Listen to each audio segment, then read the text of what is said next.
Coming up on Mountain News this morning, 2 people are behind bars in Laurel County after police say they severely neglected a child in their care. And in Scott County, 1 woman is giving back to her community after having a tough battle of her own with addiction. Plus, we take you to West Virginia, where there's an update on the recovery of a dog found nearly starved to death earlier this month. Dedicated to Eastern and Southern Kentucky, this is WYMT Mountain News This Morning.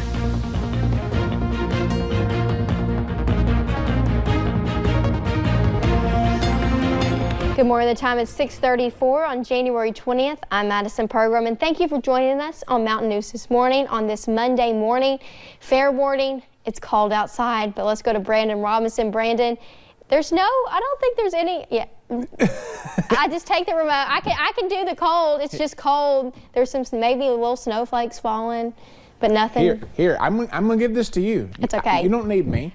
The news is enough work. but so it's cold, and I mean, it's not a good way to start on Monday. No, it's not. But the struggle is real. Right, exactly. The struggle is always real on Monday. But the good thing about today is because it's a holiday, the kids are out of school. So a lot of kids not out there in this bitter cold this morning. And the snow going as well. Let's take a look. Blowing snow in some locations this morning. We're taking a look at the last 6 hours, and it just will not give up this morning on the satellite radar you're seeing outside the WYMT studios. A few flakes flying here and there. And again, the winds are still cranking region-wide. You see temperatures. These are actual air temperatures in the teens in most locations. The range is 15 in Irvin to 21 in Middlesboro. You factor in that wind chill, it feels like single digits across most of the region this morning.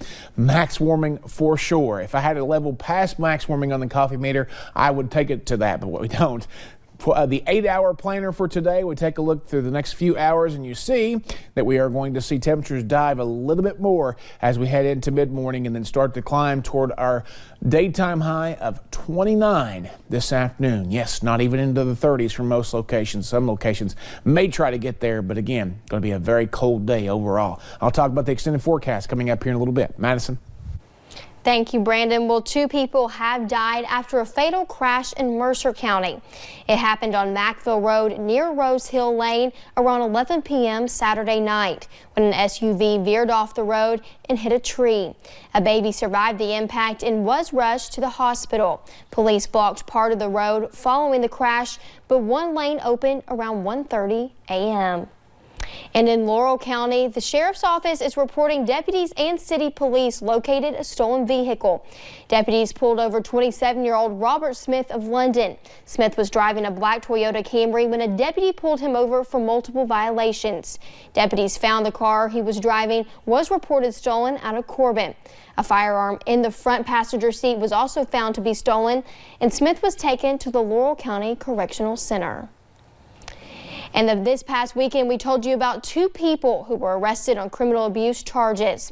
Those charges stemmed from a welfare check at a home in Laurel County where law enforcement soon found in unlivable conditions a 2-year-old child playing in dog feces, and the child was removed and taken by social services. Deputies say these kinds of situations are happening too often. We've had several cases here most recently, and it's always the same set of circumstances. A child's not being taken care of properly. Now the child's father, Joey Ridner, and Aunt Tammy Hammonds are still waiting on their first appearance in court. And a man in Clay County is behind bars after assaulting 2 people, including a Manchester City police officer, as well as a police dog, according to the Clay County Sheriff's Office. This is Michael Hubbard, and police say he was screaming and gesturing at officers when he went behind a home and grabbed a wooden bat with nails. Hubbard was tased and eventually arrested. While on the way to the Advent Health, he tried to kick out the car windows and assaulted security staff. He is being held at the Clay County Detention Center. And a dog found last week near death by a dumpster in West Virginia is making major progress. Thursday, the animal shelter posted an update saying she was able to sit without support, but still having trouble standing on her own. But by Saturday, she was standing on her own and showing others signs of progress. The shelter says there are a few treatments and injuries they are addressing, but say it is clear that Shelby is feeling better and getting stronger each day. And a Georgetown woman is giving back to her community after a tough battle of her own. WKYT's Olivia Russell shows us how she turned her life around and hopes to save another. It was just something that was on my heart, and so I just followed it. Spring Barrick spends her Sunday mornings at church in Lexington, but it wasn't always this way. I'm in recovery. I'm 4 years clean.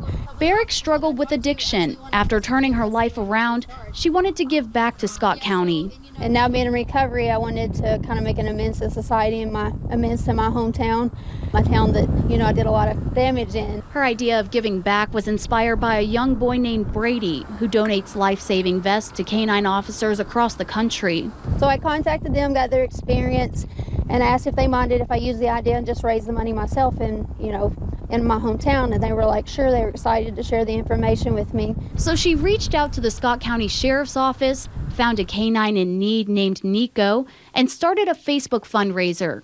In less than a week, she reached her goal, more than $1,000 for the vest. No, I thought it was going to be something that was going to take a while. She hopes this vest will make a difference for Nico's life and also the lives of other recovering addicts. As being in recovery, I just wanted to give back and show that we can be productive members of society and we can make an impact. There's always other side to, the life that we used to live. A saved life, saving another. In Lexington, Olivia Russell, WKYT. Now, Barrick says she wants to help more canine officers in her community. She's also excited to meet Nico and hand over the money for the best. And the FBI says it's working with police regarding threats of violence ahead of today's gun rights rally in Virginia. Thousands of people are expected to show up at the state capitol in Richmond, and the governor has issued a state of emergency and has banned firearms and weapons on state capitol grounds. The FBI has arrested a number of suspected neo-Nazis around the country out of concerns they were planning a violent act.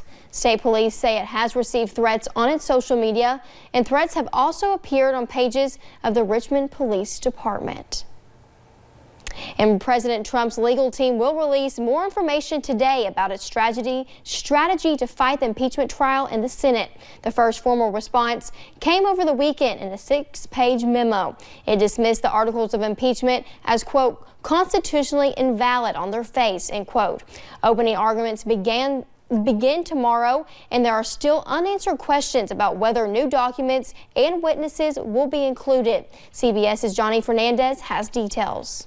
At a farmers' convention in Texas, President Trump railed against Democrats as the impeachment trial draws closer. By these radical left lunatics, I get impeached.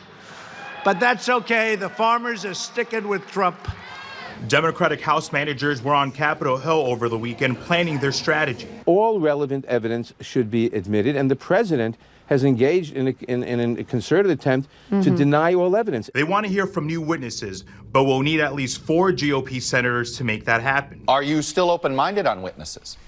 Well, I am, only within the scope of these 2 articles of impeachment. If we call one witness, we're going to call all the witnesses. President Trump's defense team includes Clinton Special Prosecutor Ken Starr and constitutional law professor Alan Dershowitz. That even if everything that is alleged by the House managers is proven or taken as true, they would not rise to the level of an impeachable offense. Well, that's the argument I suppose you have to make if the facts are so dead set against you. On Sunday, Senate Democrats complained that Republican Majority Leader Mitch McConnell has kept them in the dark about the trial rules. Leader McConnell, President Trump, what are you hiding? Why are you afraid of the truth?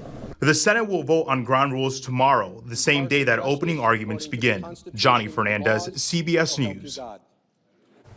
Now, as for witnesses, some Republicans say they should only vote on that after both sides present their arguments.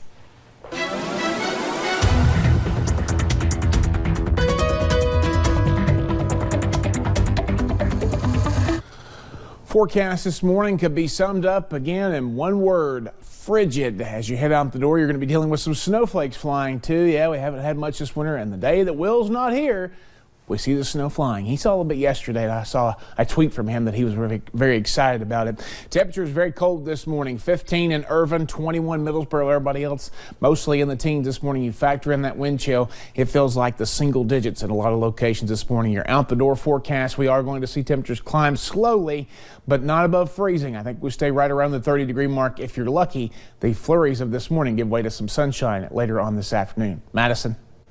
Thank you, Brandon, and thank you for joining us on Mountain News this morning. Here's a look at what's ahead.